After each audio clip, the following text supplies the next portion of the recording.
Are you aware of the history of a trig point? These concrete things that you find basically all over the countryside. Well, they were all about helping far better, accurate mapping. Now, they're a thing of the past. And it's a bit like when I used to go out and run with my Timex, and then if I wasn't sure about the distance, I'd have to get my mum to jump in the car and drive backwards and forwards where I've just run to get a distance, or I'd have to get my OS map out and a bit of string and roughly work out how far I'd gone, certain distance, certain speed, see how I was going. Now, I've got a great watch on my wrist that does that for me. In the same way, those trig points have become a thing of the past. They're not needed anymore. Satellite mapping, GPS systems, we can do stuff far more accurately.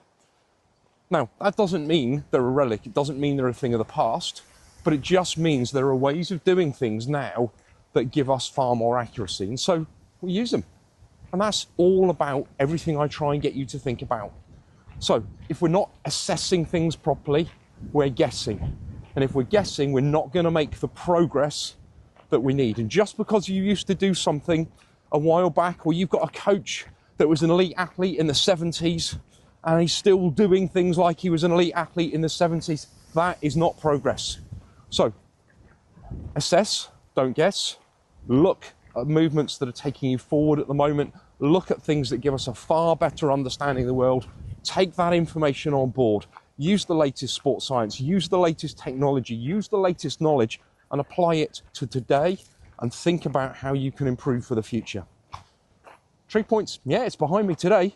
It will still serve a purpose. It still gives some value, but there are far better ways of doing things now than what we were doing, in that case, in the 1930s, but even in the 1970s or the 2000s. So move yourself forward, get yourself some decent support, and assess, don't guess.